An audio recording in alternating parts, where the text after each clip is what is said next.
Everyone, it's Emily Fox. Today's video is going to be me looking back at my first ever orders on the Sephora website. Taylor, I'll link her video down below, came up with this idea and I thought it was such a fun one. So I put up my first orders from Sephora. We're going to be looking back at those products and seeing if I still own them, do I still love them, and just, you know, chatting about it. Actually, if you like looking back at older products, I'll link down below also my playlist that I did last year. Was looking back at my oldest monthly favorites to let you know also if I still own them and everything. So if that's something you like, you might enjoy those too. So I have my laptop, I'm ready.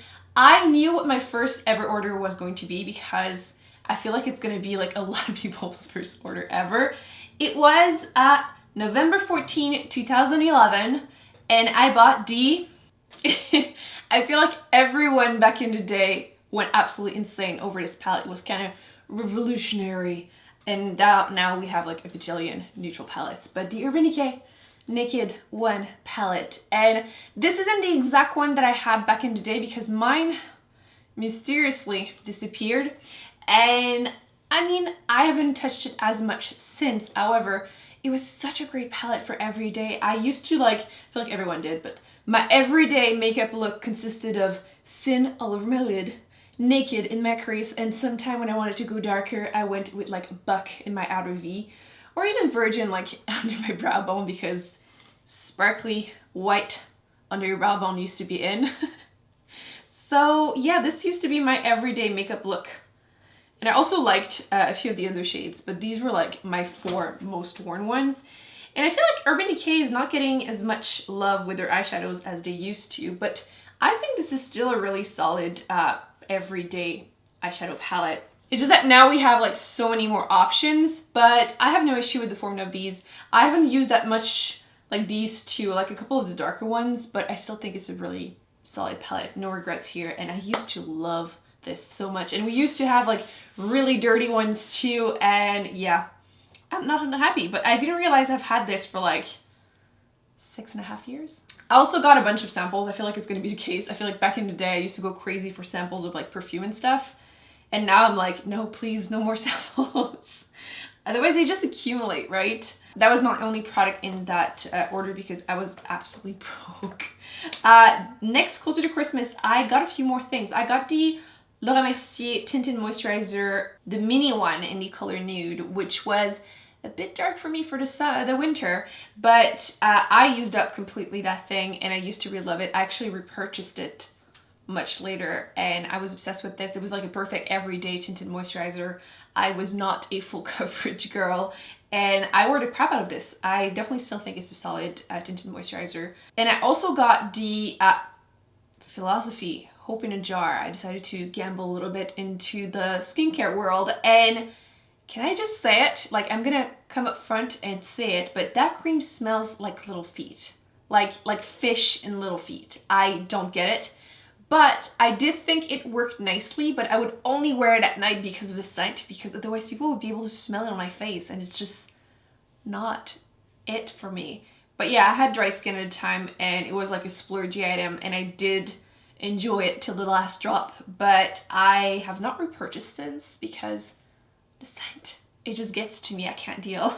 Okay, the next order, I had a few things. The first things were the Sephora collection Moonshadow Baked Palette. I got the In the Nude and In the Dark, and honestly, I regretted that purchase because these type of baked shadows were kind of in at the time. I know like Coastal Scent had a few, and then Sephora came out with some, and they actually, I think e.l.f. since came out with dupes of these too. But they are so sparkly, and I was never like a really intense glittery person, especially because there was so much fallout with them. So it was like palettes that I would like look at and swatch at home, but I would barely ever use because they just had too many fallouts and too glittery. But yeah, I regretted that purchase, and they're currently on sale on the Sephora website, so I'm assuming it might not be the most popular product, but yeah, that was a regret for me. And afterwards I bought 3 cheek products. I went crazy. I was absolutely obsessed with the Tarte and Sephora cheek products, including these 3 products. The first one was the Tarte Exposed Blush, which I still own. Mine is like in pretty bad shape. The mirror came off. I need to glue it back. I tell myself that every single time, but Exposed was just my everyday blush for such a long time, and clearly I've hit pan on it, and I'm a blush like junkie. If I could only like collect one thing, would be either blushes or lipsticks, but possibly blushes over lipsticks. And I've really liked that blush for so many years, clearly. It's such a nice color. I definitely did not regret buying this. It's a matte everyday color. And yeah, I did not realize I've had this for this long. Blushes I don't really feel bad about keeping them when they're powdery. I feel like they don't expire as quickly, but like foundation or anything, that would be quite gross, but so worth the money. I still absolutely recommend this blush. It's great. And then Nars, I got two things. The first one was the Laguna bronzer, which, come on, you gotta admit, everyone was raving about this. And I was kind of mad, actually. I was actually mad when I got it, because back in the day, I feel like even like quality camera and everything was not great. And everyone kept saying that this was like a natural looking bronzer that was like natural, and natural in my head means no glitter.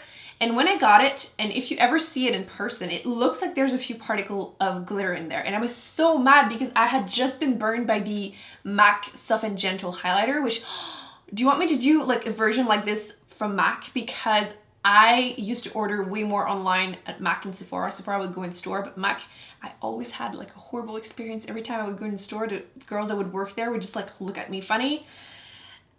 Maybe it was in my head, maybe not. And like that highlighter, everyone kept saying, oh, it's natural every day. And it was like glitter bomb, and I was so mad. And when I saw this one, I legit had it in my drawer for such a long time because I was mad and I didn't want to return it. But when I actually took the time to use it, the glitter actually doesn't go on your face. So really, I was mad for no reason. This is my second one, so it's not the same one. But as you can see, it's a great bronzer. It's a bit dark for me during the winter, but during the summer, it's actually really great. I should be wearing this right now, actually. This is a really great bronzer. I have nothing bad to say about it. And yeah, don't be scared whenever you see the few like gold particle in there. I feel like it's a sheen on your cheeks. It's definitely not sparkly. So yes, great bronzer. Definitely still think it's worth the money.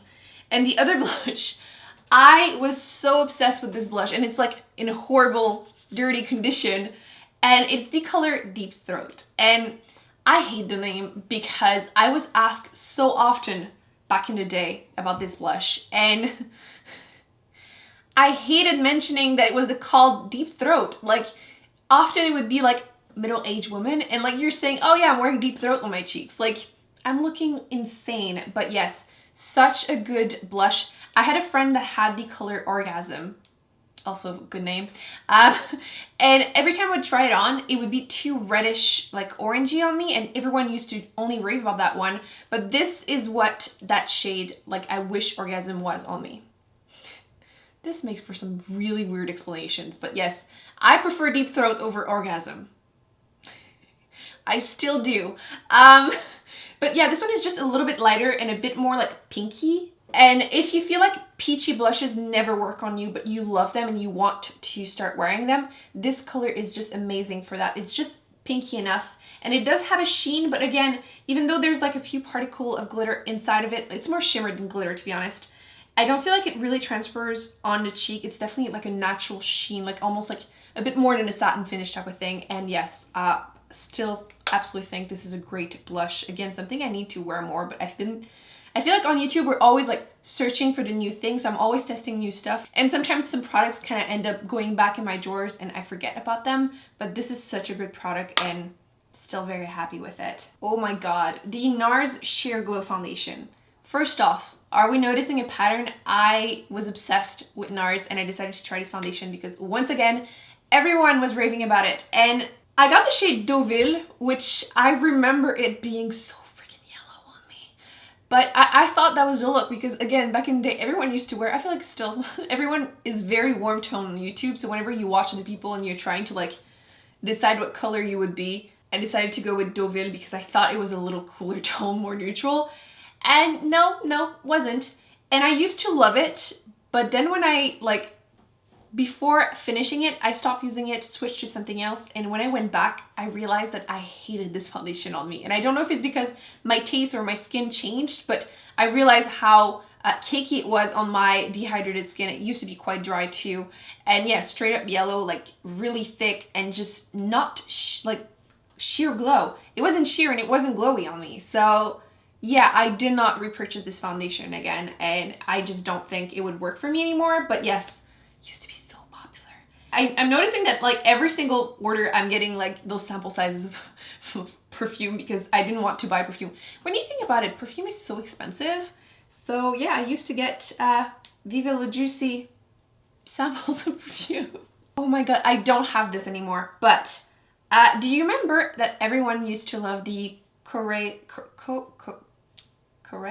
Those lip butters, and specifically the shade Jasmine. Everyone was obsessed with these, and they're actually not available at Sephora anymore. But I loved, but I mean loved the scent of this product. The color was fine, it's like a light baby pink lip balm. But if anyone knows a product that smells like the Jasmine lip balm, I would love to just have it in shower gel or perfume or something. It was so, so good. And I did use it up. I'm not sure it was like the best lip balm ever, and I did try in the future like a few darker shades, and I definitely think the lighter ones are more moisturizing. But yeah, I was obsessed with that thing. And then I got the Urban Decay Naked 2 palette because, of course, I actually never ended up getting the third one. Did you? Because I feel like it was quite pink tone and it wasn't the most flattering shades on me, but this one was my favorite of the three. And I used to, get ready, put teas in my crease, which started my obsession with mauve shadows. I just think they're so flattering on my skin tone. I'm kind of neutral to cool, and during the winter I'm definitely leaning more towards cool, and I feel like it's easy for me to find like a warm brown shadow for my crease, but not a mauve one. Like every brown shadow will tend to pull towards orangey. Not this one, and I was absolutely obsessed with this color. Oh my god, my color verb is like... okay. And then I would use YDK. I was so obsessed with this color. I still think it's amazing. It does have a few like fallouts, but like, tell me this is not the most beautiful color. I was obsessed with that one. And then Busted in the outer V. That used to be my look. That was also a purchase that I did not regret and definitely loved.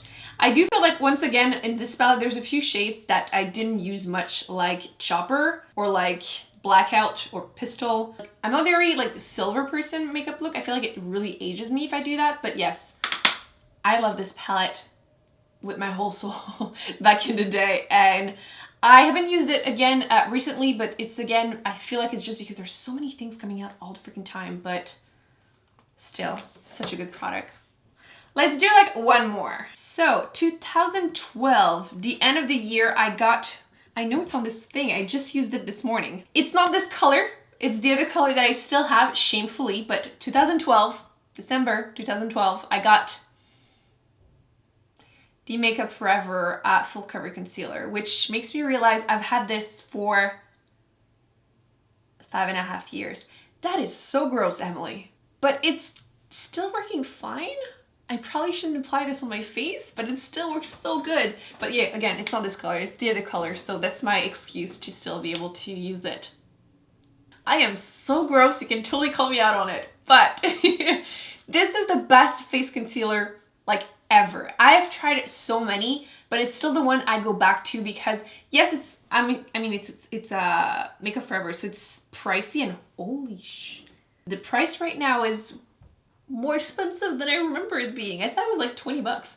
Yeah, it's a pricey concealer. However, it lasted me all those years. I still have so much product in it. This one is the shade 5, I think. The number completely rubbed off.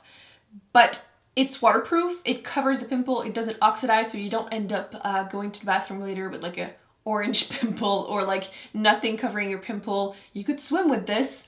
I mean, there's a reason Makeup Forever usually does the makeup of swimmers. And yeah, it's just awesome. So actually I got this because I was seeing someone, I can't remember who, I was watching, and she was using this as her under eye concealer, which I did that once and my under eyes were screaming because this is way too drying for my personal under eyes. But yes, on my face, loved this for years, clearly. I yeah, I need to eventually repurchase to not be gross, but I mean, if I kept it this long and it's still not separating and everything, it shows that it's totally worth the money.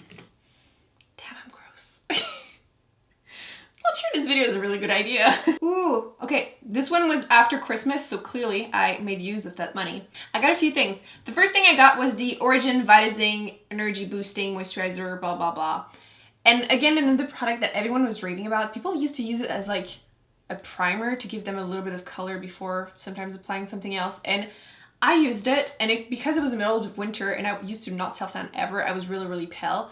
And I put it once on my face and I was so freaking mad again at people on the internet because it looked straight up freaking orange on my face and like streaky orange. Like, I did not understand why anyone liked this. I did use it up, but like I would use like a sponge or something and try to like make it somewhat even and everything. But like for so long, like the whole time I used it up, I was doing it angrily. I used to hate returning things at Sephora. I still do actually. I just feel always judged even though they don't care usually. But like I had one really bad experience once where like the person like opened the stuff, look if I used it up, and like smelled the stuff to make sure it was the same product, and it really traumatized me.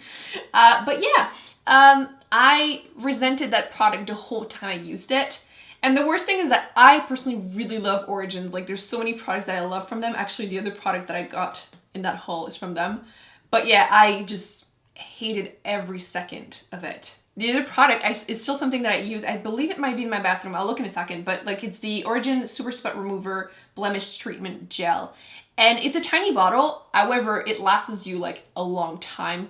And it's not super strong like salicylic acid. Is it 1%? 0.5%? 1.5. But it's strong enough because it is a gel, so it doesn't move around. So I don't feel like it dries out the whole skin around the pimple. I feel like that's always what happens whenever you're using spot treatment, and then you end up having to try and conceal dry skin with the pimple, and it just makes things so much worse. But I've used 2, I believe, of this, and I have another one. So it's been like 6 years of this. Okay, so right this second, I don't know where it is, but I know I still have one. And yeah, I loved it back in the day. Actually, let me grab the other one. Obviously not the same bottle because that would be very, very gross, but I had purchased the Philosophy Purity Made Simple Cleanser. I got actually this exact same size, and I loved this so much.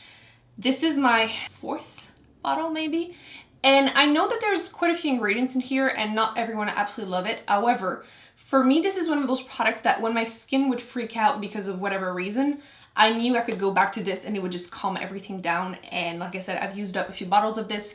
This one is like a backup right now because I'm testing other ones, but this is just a solid cleanser for me. I definitely like it. Definitely worth getting it during the Sephora sale that's coming up, for example. So yes, definitely a great product. I can't believe I'm still using this years later. That says it all. Ooh, I had a sample of the La Vanilla Pure Vanilla perfume, which I bought in future a rollerball of this. I loved it so much. I used to be crazy about samples. And yeah, I think that's all the things that I got. Ooh, I had a sample of the deluxe sample size of the Buxom Big and Healthy Lip Polish Deluxe sample in Katie. Everyone, and I mean everyone, used to be obsessed with those Buxom lip glosses. Everyone is obsessed with the White Russian one, I think, but that one was free with purchase online, so I had to get my hands on it. So those are the products that I got in my first couple of orders from Sephora online. Do you remember what you got from Sephora back in the day? Do you still like them? Has your opinion completely changed on them? I hope you enjoyed this video. Don't forget to give it a big thumbs up. Don't forget to subscribe to not miss any future videos. And I will be putting on the screen other videos that I've done that I recommend you check out. And I will see you in my next one. Bye.